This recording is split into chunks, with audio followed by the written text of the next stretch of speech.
नमस्कार दोस्तों, आपका स्वागत है एके जनता तक न्यूज चैनल पर। आज है 18 दिसंबर 2024 और दिन है बुधवार। तो चलिए देखते हैं खबरें फटाफट।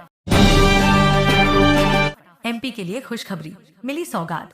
पार्वती काली सिंध चंबल लिंक परियोजना के लिए केंद्र सरकार, एमपी सरकार और राजस्थान सरकार के बीच एमओयू साइन हुआ है। इस पर सीएम मोहन यादव ने कहा कि इस परियोजना के तहत राज्य के 11 और राजस्थान के 21 जिलों में पीने का पानी उपलब्ध कराया जाएगा। राजस्थान में उद्योगों के लिए भी पानी उपलब्ध कराया जाएगा। इस परियोजना के तहत एमपी और राजस्थान को 70,000 करोड़ रुपए मिलेंगे। एमपी में 34,143 आंगनवाड़ी भवन, 4,040 जर्जर। एमपी में 34,143 आंगनवाड़ी भवन विहीन, 4,040 जर्जर, 44 आंगनवाड़ी जर्जर है।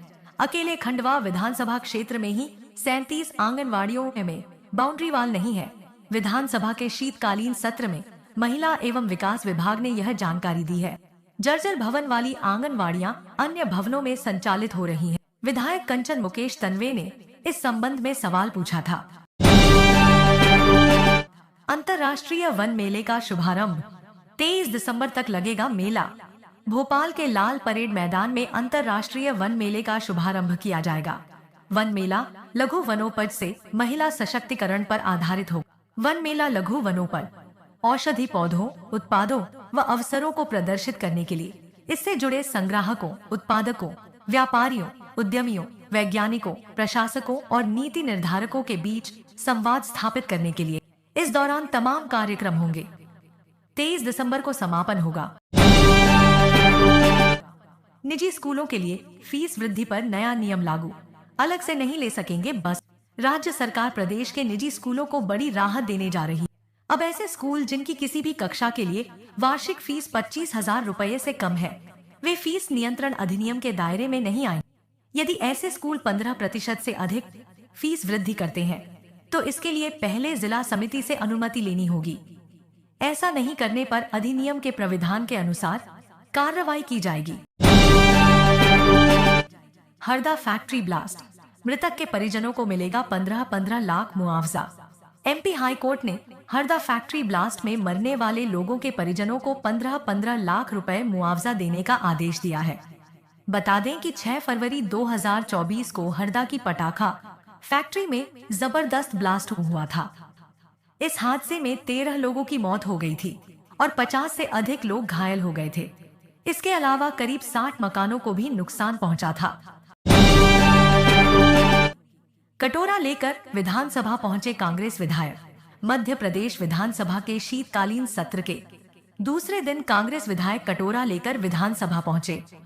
नेताओं ने बेरोजगारी, महंगाई और बढ़ते कर्ज के मुद्दे पर विरोध जताया।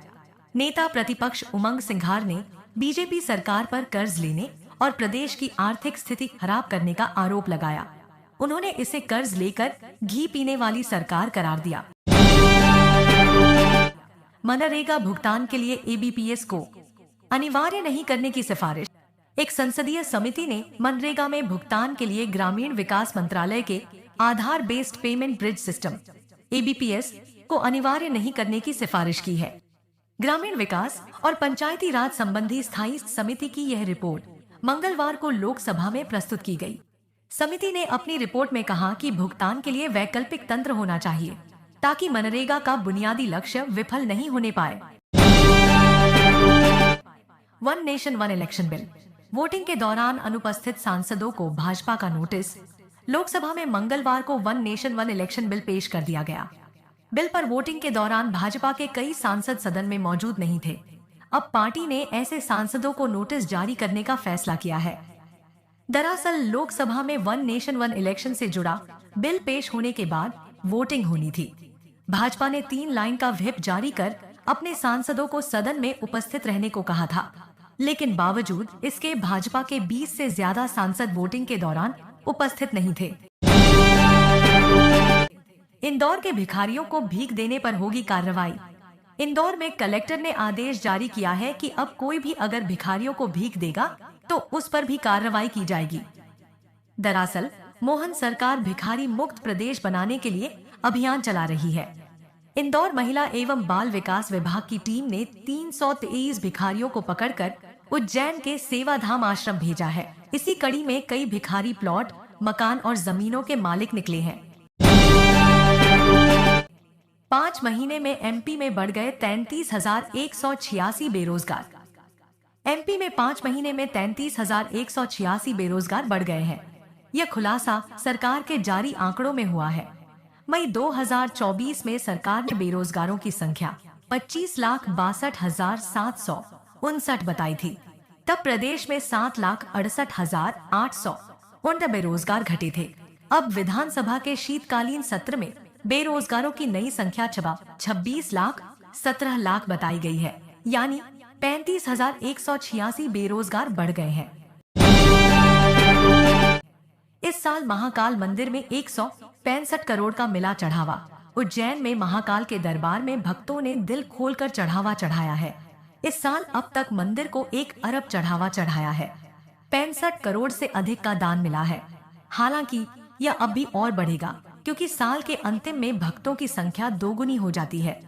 मंदिर को 4 किलो चांदी और 1,300 ग्राम सोना मिला है। दान पेटियों से नकद करीब 44 करोड़, शीघ्र दर्शन से 49 करोड़, अभिषेक पूजन से 5 करोड़ 93 लाख, अन्नदान से 12.5 करोड़ रुपए मिले हैं।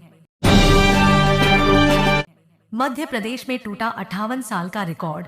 मध्य प्रदेश में बीते 9 दिन से शीतलहर का प्रकोप जारी है। रविवार सोमवार की रात भोपाल में ठंड ने 58 साल का रिकॉर्ड तोड़ दिया। यहाँ न्यूनतम तापमान 3.5 डिग्री दर्ज किया गया, जो दिसंबर 1966 1.5 डिग्री के बाद सबसे कम है। आज भोपाल, जबलपुर समेत 20 जिलों में कोल्ड वेव यानी शीतलहर चलने का अलर्ट जारी किया है।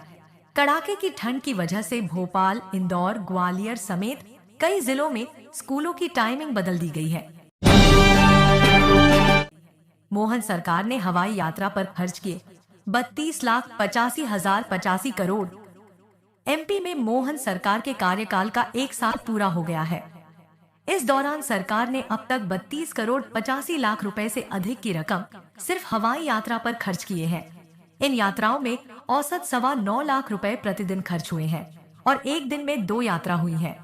सरकार ने विधानसभा में बताया है कि मुख्यमंत्री, मंत्री और अधिकारियों ने 666 यात्रा विमान और हेलीकॉप्टर से की है।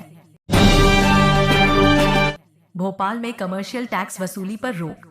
एमपी हाईकोर्ट ने भोपाल में नगर निगम द्वारा वसूले जा रहे कमर्शियल टैक्स, वाणिज्यिक लाइसेंस शुल्क पर फिलहाल रोक लगा दी है। इस मामले में अब अगली सुनवाई 6 जनवरी को होगी। कोर्ट ने आज अंतरिम स्थगन आदेश दिया है।